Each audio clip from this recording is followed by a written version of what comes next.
second to start. Okay. First of all, what I want to say is kudos to all of you. I've been seeing some really, really great pages coming out. I had a meeting with our art director, Jack Lundy, right before this. And he also had really great things to say about the pages that he's seeing coming out.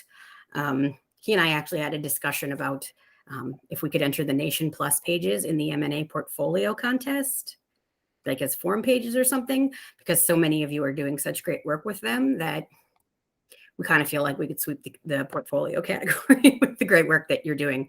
So kudos to you all for the work on those pages, the work on all the special sections that we've done lately, everything you're doing. Really great work. I'm really impressed. On that note, I have not heard from all of the properties yet, but I do have a couple of properties that I would like to. I've heard from Jamestown and from Fargo about the North Dakota Newspaper Association Awards.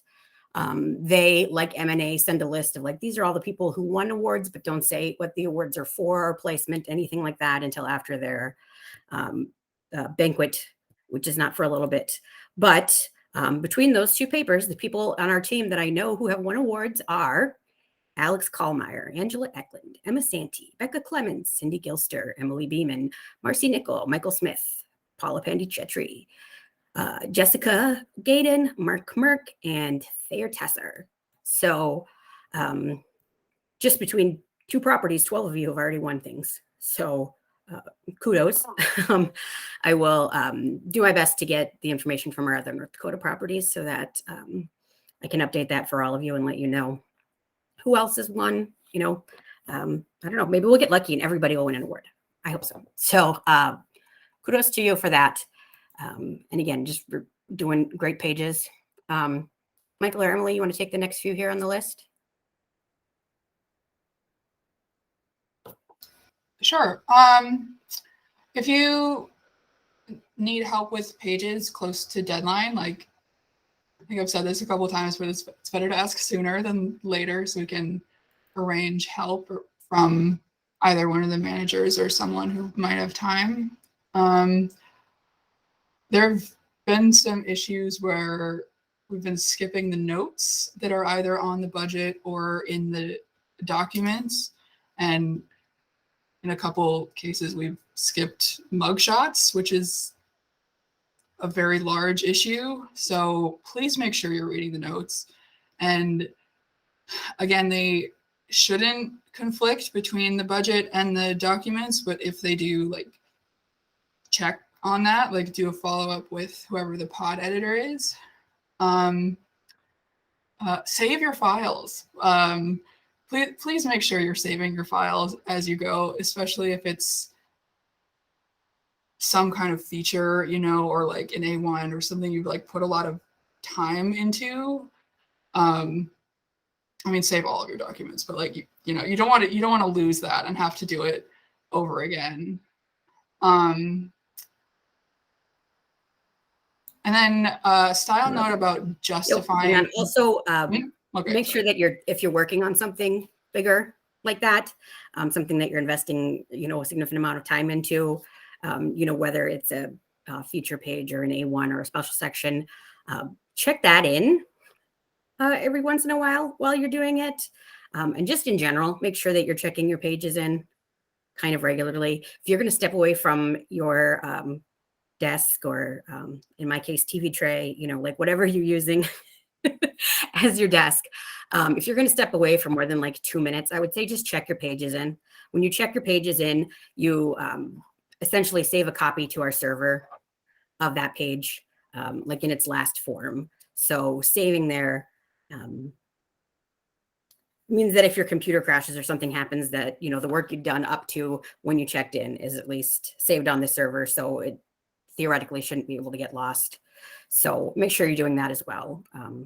You know, if we see that you've gone to lunch and not checked pages in, we'll shoot you a note, but just make sure that you're doing that.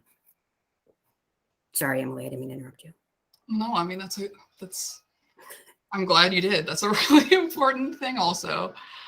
And then the style thing was about justifying text in like body copy, if there's a large gap at the end of a story, like don't just press justify for that to fill down to the bottom, because like that that gets like that's noticeable and it doesn't look great. And then one more note for the morning staff is we're going to start having you guys hold the Grand Forks Nation pages, or just wait to send them until we have A1 and the jumps sorted out, in case we run into any space issues and we'll need to like pull national content for local content, or if we get like 900 obits again or something like that. So there should be a note on the budget, but just if you have those pages, just wait a bit to send them. Cool. I have a couple things too. Yep. Make sure that we're double checking our style guide compared to some of the pod notes. We realize that some of the pod members are just copying over notes from the editor that don't totally match what we do on our style guide. Yeah, we just kind of need another set of eyes on those things, that they can be brought to our attention so we can update the budget for you, so that we're not kind of holding you guys to a standard that is hard to meet when we're saying follow the budget, but then also telling you to go against the budget. So if you have any questions, especially about column sigs and mugs, we seem to run into that a lot. If any of that stuff comes up, just make sure to reach out to who's ever on duty at the time, and we will not only get it fixed on the budget, but talk to the pod person so we can try to make it so that those notes don't keep coming up and we keep getting in the weird dilemma where stuff's running wrong, but it's running how the budget says. So that's just one thing to double check. We've run into a couple problems with the rules on your pages.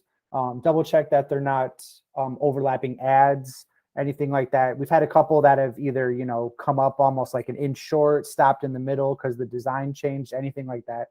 So those are pretty easy to fix. So just make sure that you're looking at your pages one time without the grids on.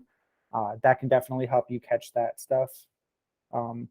I'm not super familiar with this last one, so let me know, Alicia and Emily, if this isn't what you guys wanted. I think that we've ran a incorrect column sig in Rochester a couple times. One is Conrad and one is Conrant. So they're very similar. So just make sure that you're double checking which one is which. We also have one that is the same guy, but for two different things. One's like Boomer Dad and one's like Back in the Day or something like that. So make sure too that the budget is correctly telling you which one and that we're pulling the correct one. Again, any questions you can ask the manager or you can ask the pod person. So that's all for me. Yep. With what Michael said about, if the budget tells you to do something that is against our style that we're not supposed to do, please make sure that you're flagging that, for whoever the hub manager on duty is, or for me. So that way I can make sure that I go to that pod editor and make sure that they don't continue to ask you to do something that's against our style. It's hard for me to ask the pod editors to just like memorize our whole style guide. But as these things come up, I do want to work with them and be like, okay, so when there's two people in a column, that kind of stuff. So just, make sure you're keeping us in the loop there. One thing I have two things left. One is I don't want to be sued. I apologize. My dog is barking. Somebody's getting a package on the other side of the street and he could steal this.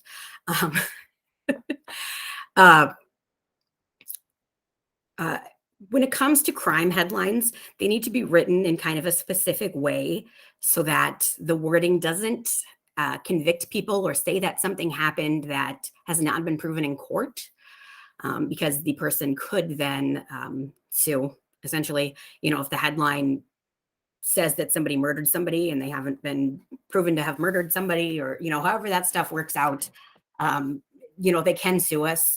Also, it's just factually incorrect. It makes us look bad. So we had one today for the forum that the pod editor rewrote and didn't rewrite it properly, but the headline on it said, prosecutor says this, but then the bold lead in on it just said that the murder happened because of this. And that's not been proven. Like, they're in court trying to prove that. And so us saying the murder happened because of this could open us up legally. So again, the pod editors, should be checking these and working on them. But it's just something that I want everyone keeping an eye out for, because, if the company gets taken for a large amount in a lawsuit, it kind of affects all of us. So just, any kind of crime headline, take a second to just like double check it, that it doesn't imply that somebody for sure did it. So anything that it's like the crime happened because of this or this did it, make sure that there's some kind of attribution. So it's like, court documents say, prosecutor alleges, theory of some kind of attribution, rather than just saying, murder happened because of giant shove or whatever. Also, the word "for" is a problem in crime headlines. Man arrested for murder says that guy definitely did it. Man arrested in murder means that he was arrested in connection with it, so they think he's somehow involved, but doesn't say that person did it. So just be keeping an eye on it. I know it's sort of nitpicky, but the law is built on nitpicks, is what I've learned of the law so far in my life. So just to keep an eye on that. Then I just wanted to show you all, give me a second here.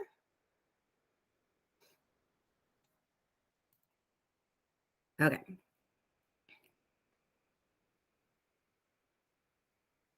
So this is the Wednesday Pod Digest. We've had some questions from editors and from a couple of you about what the Evergreen Digest is, where it is, and how to use it.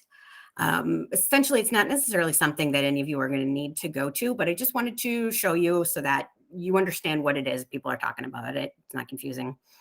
If you scroll down the digest, here under Extra Nation World, the same as like under graphics, it says Master Evergreen Digest here. And this is just where Matt Corey and the other pod editors move stories that can run for longer amounts of time, whether that's wire stories or local stories. So, so that, for example, on the forums features section now, they link all their local content, and then they just say,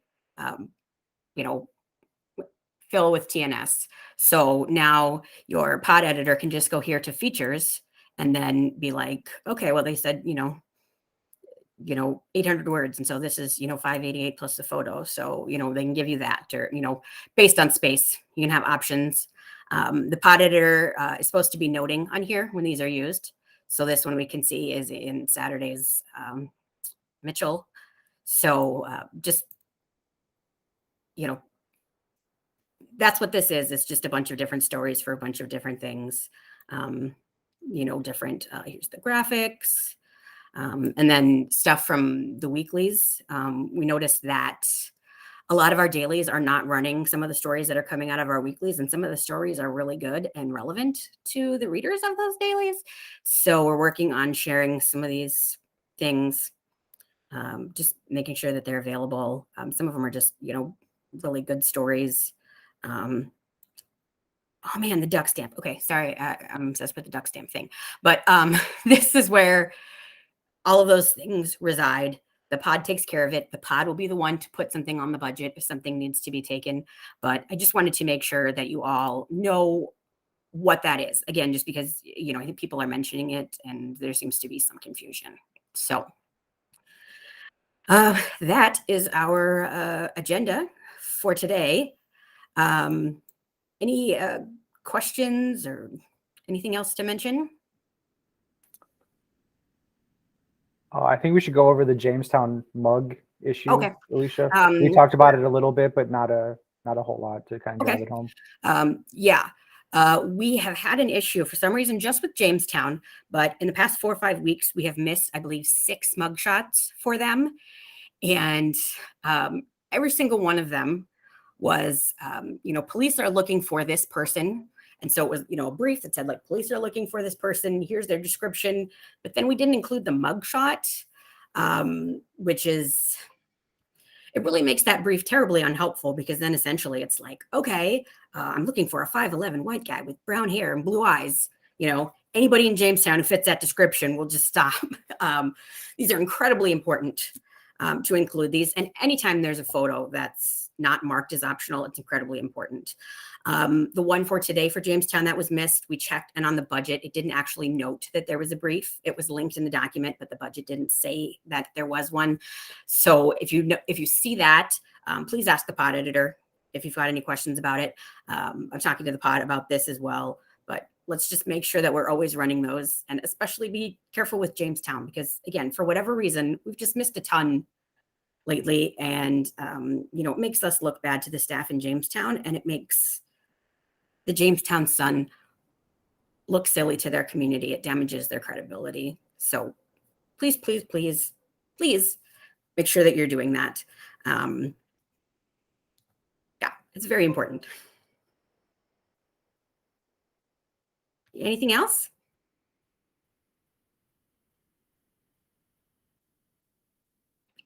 All right. Well, enjoy your day, everyone, and we will see you all soon. Bye.